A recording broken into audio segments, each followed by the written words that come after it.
Depuis que je suis tout petit, j'ai toujours été attiré par les trucs du genre croisade et contrôle de la population.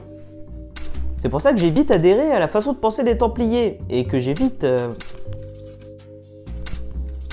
Qu'est-ce que tu fais? Bah, j'essaie de te tuer parce que t'es un Templier. Non mais t'es au courant qu'on est même pas sur le même plan de la vidéo, donc tu peux pas vraiment me tuer en fait. Ah ouais, c'est vrai. Bah, tu peux pas mourir du coup, s'il te plaît? Bah, j'ai pas vraiment envie de mourir, tu vois, c'est pas quelque chose qu'on a envie de faire, mourir. Bon bah c'est pas grave, je te couperai au montage et puis c'est tout, hein. Ah, mais comment tu peux faire ça? Ils ont pas ce pouvoir-là, les assassins. Nous agissons dans l'ombre pour servir la lumière. Nous sommes des assassins. Rien n'est vrai. Tout est autorisé. Rien n'est vrai, tout est permis. Putain, à chaque fois je me gourre, j'en ai ras le cul.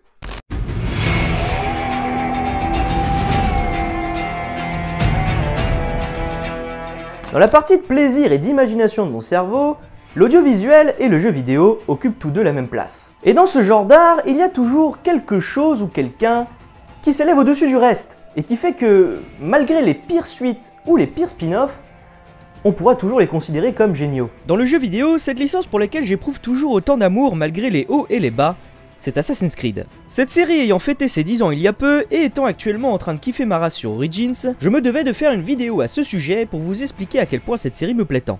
10 ans déjà? Putain, le coup de vieux que ça fait. Oui, j'ai des coups de vieux à 19 ans, ça peut arriver à tout le monde, hein. Assassin's Creed voit son origine dans les studios d'Ubisoft Montréal, dirigés par Patrice Désilette et Jade Raymond. Ils promettent un jeu d'aventure et d'infiltration dans un monde ouvert dans les terres saintes du XIIe siècle. Cependant, dès les premières minutes du jeu, quelque chose cloche. Nous contrôlons Desmond Miles, un jeune barman faisant des tests chez Abstergo dans un futur très proche en 2012. Bon, actuellement en 2018...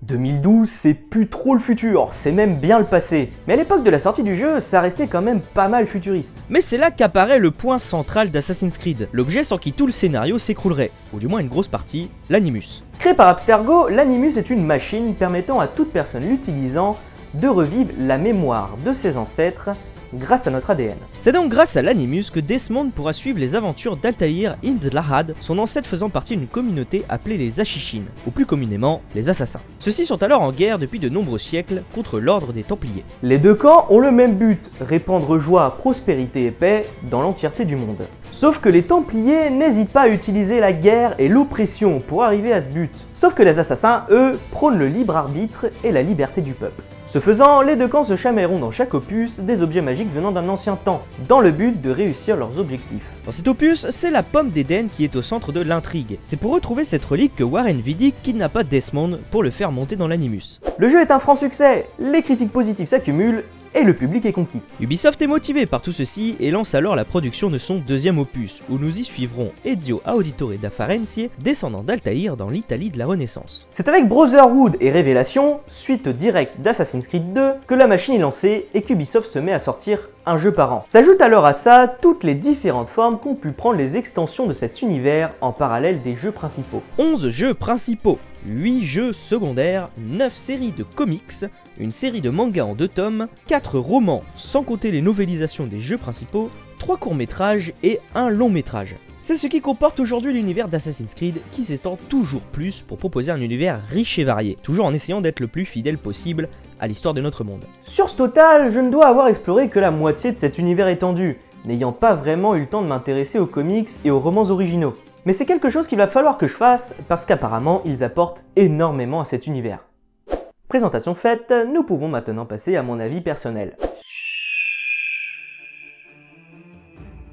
S'il y a bien une chose sur laquelle les équipes d'Ubisoft font bien attention lors de la conception de leurs jeux et de tout ce qui les entoure, c'est la fidélité historique. Ils font sans cesse appel à des historiens diplômés pour procurer la meilleure immersion possible à leurs joueurs, allant du plus simple paysage jusqu'aux plus petits détails des visages et des mimiques des personnages historiques. Si on met de côté les libertés que peuvent prendre les game designers pour apporter plus de plaisir aux joueurs et les quelques petits anachronismes, quand ceux-ci ne sont pas des easter eggs, Assassin's Creed est une vraie source de savoir. Et même si certains pans de l'histoire sont retravaillés pour pouvoir y intégrer les protagonistes et antagonistes, tout le reste y est. Certains professeurs d'histoire n'hésitent d'ailleurs pas à utiliser la licence d'Ubisoft pour expliquer de manière plus ludique certaines choses à leurs élèves. Je vous invite d'ailleurs à aller voir la chaîne YouTube de Romain Vincent intitulée Jeux vidéo et histoire, où il explique comment il utilise les jeux vidéo pour faire cours à ses élèves. J'ai enregistré une de mes parties où je me suis attardé sur différents monuments ou quartiers de Damas que je vais ensuite utiliser en classe. La première partie de la séquence est donc consacrée au repérage de ces derniers par les élèves et ils seront aidés du plan de la ville issu du jeu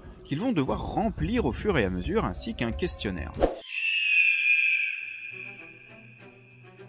Cependant, là où Assassin's Creed diffère de Call of Duty World War II ou de Battlefield 1, c'est qu'il ne fait pas que simplement relater l'histoire de manière ludique. Celui-ci y ajoute sa propre histoire, se servant finalement de l'histoire avec un grand H, comme d'un appui pour développer le conflit Templier-Assassin, ainsi que l'histoire des précurseurs. Bon, peut-être que Call of et Battlefield apportent quelque chose, mais j'en sais franchement rien puisque j'ai joué à ni l'un ni l'autre. La saga introduit donc la rivalité entre assassins et templiers, qui sévit encore aujourd'hui, et qui date non pas des croisades comme on pourrait le croire, mais de l'Égypte antique. Celle-ci est notamment entretenue par les artefacts des précurseurs qui seraient la civilisation ayant habité la Terre avant les hommes, et qui seraient les créateurs de ces derniers. Au fil des jeux et des autres supports, les deux camps essaient donc de s'approprier ces artefacts ayant plusieurs particularités et pouvoirs différents. Bon, la plupart du temps, c'est les templiers qui cherchent les objets pour les utiliser, et les assassins essaient de les trouver avant eux, pour pouvoir les mettre en lieu sûr et ainsi ne jamais être utilisés à mauvais escient. Bon, dit comme ça peut paraître redondant, mais l'originalité des opus ne se fait pas sur la traque en elle-même, mais sur la façon dont elle se déroule.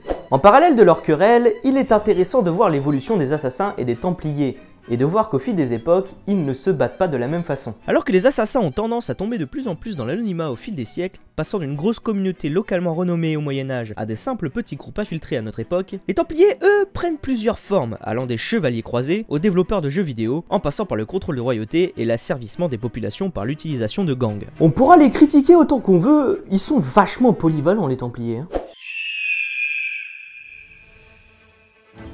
Qu'ils soient fictifs ou réels, Assassin's Creed est une réelle mine d'or en termes de personnages. En choisir des favoris est assez compliqué quand on voit tout ce qu'Ubisoft nous propose à travers les époques. Même si certains peuvent être simplistes, d'autres seront largement plus développés et leur évolution au fil des jeux se fera clairement sentir. Prenons par exemple Edward Kenway, héros du fabuleux Black Flag. Au début du jeu et pendant une bonne partie, nous aurons affaire à un pirate sans foi ni loi, avide de richesse, d'alcool et de luxure. Mais au fil de ses confrontations, il sera de plus en plus impliqué dans la cause des assassins qu'il s'était d'abord mis à aider malgré lui.